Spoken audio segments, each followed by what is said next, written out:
Help keep Kinks and Beats Daily alive with a $4 monthly contribution and receive exclusive bonus episodes as our thank you to you. Visit herohabit.com/shop for more details.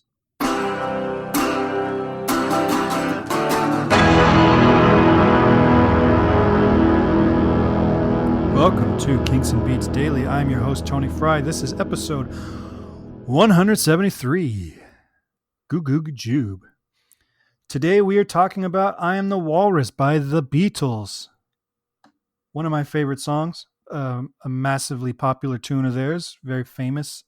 It was released November 24th, 1967 as the B-side to Hello Goodbye.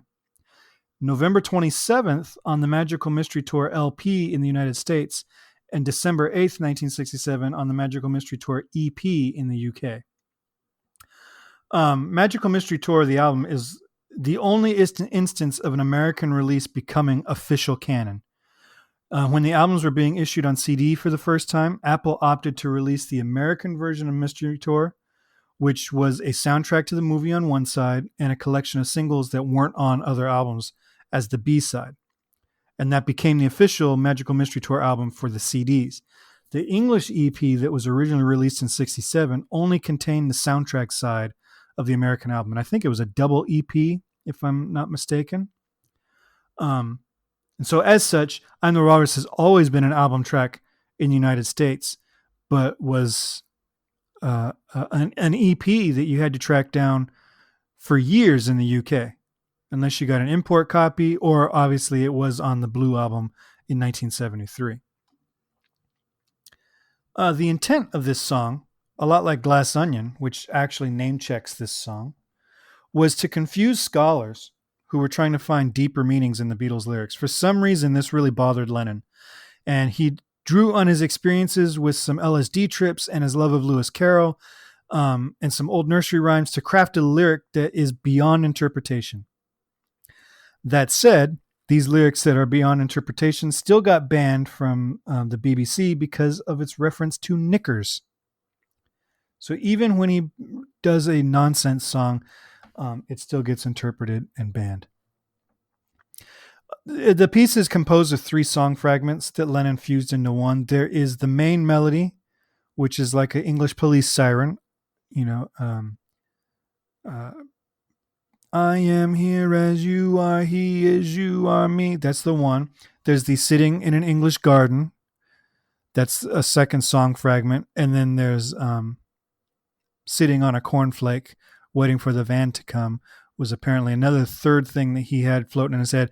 But these were all 3 separate ideas that he pulled together for this one. And as he would do on Cry Baby Cry and Cleanup Time, he borrowed from a children's nursery rhyme for the yellow matter custard dripping from a dead dog's eye line, which proves, not that we needed more proof, but it proves again that children's nursery rhymes are composed in nightmarish hellscapes. The full rhyme is yellow matter custard, green slop pie, all mixed together with a dead dog's eye. Slap it on a buddy 10 foot thick, then wash it all down with a cup of cold sick. I'm going to assume that buddy and cup of cold sick are some sort of English slang that I'm not aware of, or some 60s thing that I'm not aware of. But this is a very charming little ditty that you sang on the playground at school.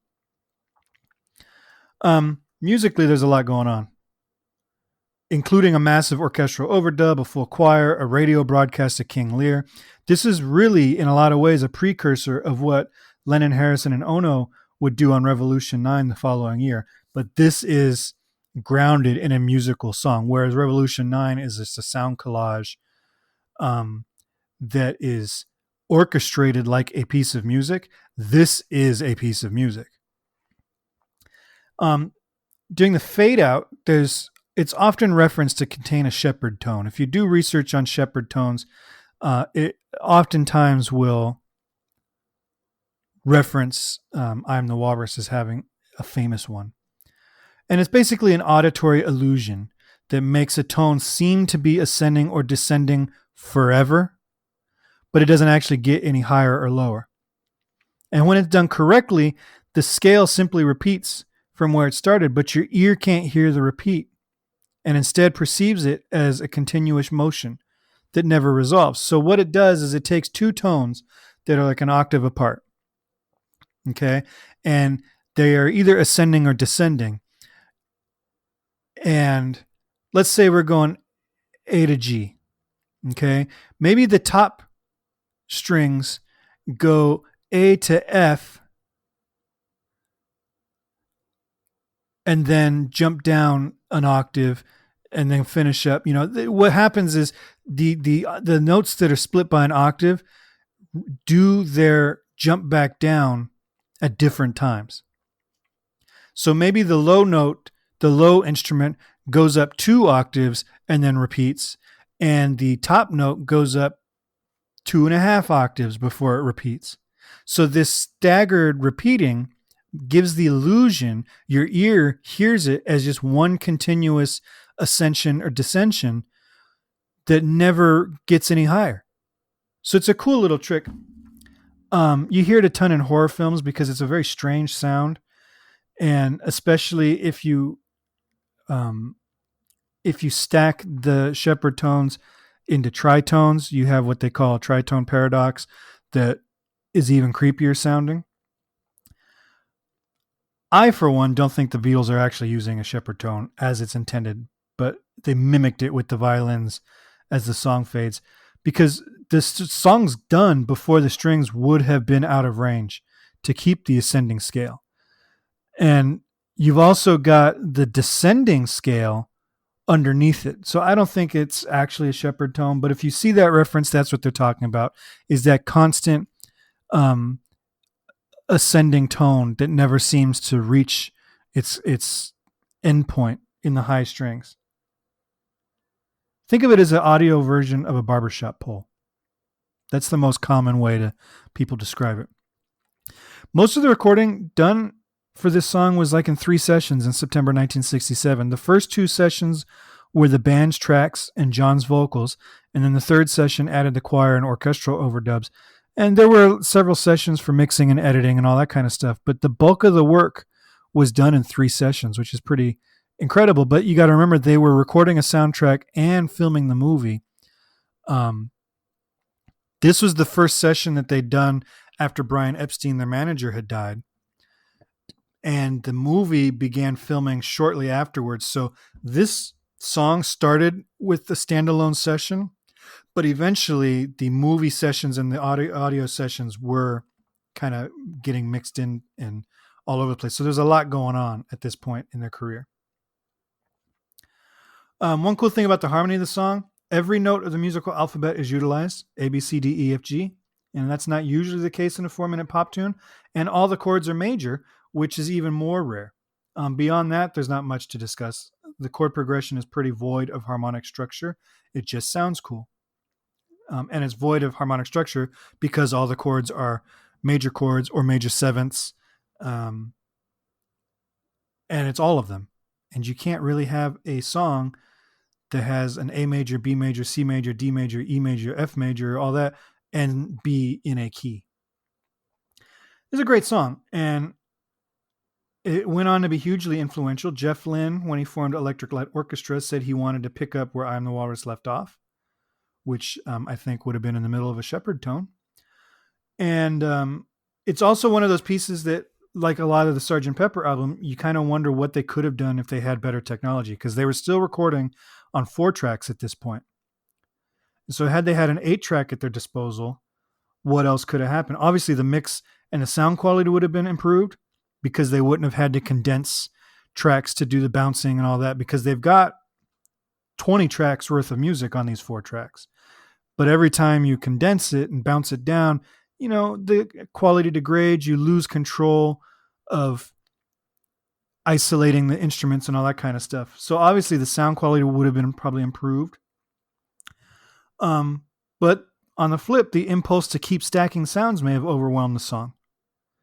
So in this case, technology might have hindered their creativity, but it also might have forced their creativity to be more economical and kind of edit out the stuff that shouldn't have been there in the first place. So it could have gone either way. But it is interesting to listen and knowing how limited they were in what they could do in the studio with the equipment they had, how much they did with that limitation is pretty incredible.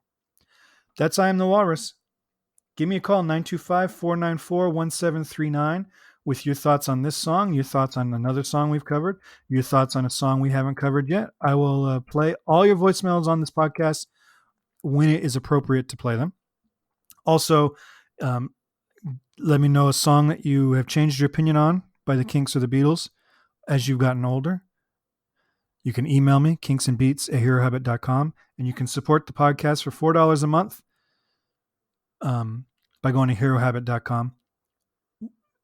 Like I said, I think yesterday, if everybody that listens to this podcast did the $4 contribution, I could quit my day job and produce even more podcasts.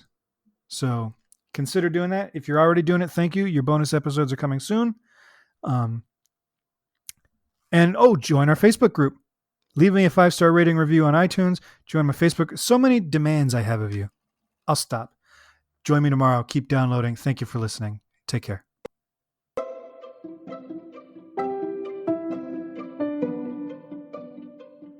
This podcast is presented by the Hero Habit Podcast Network.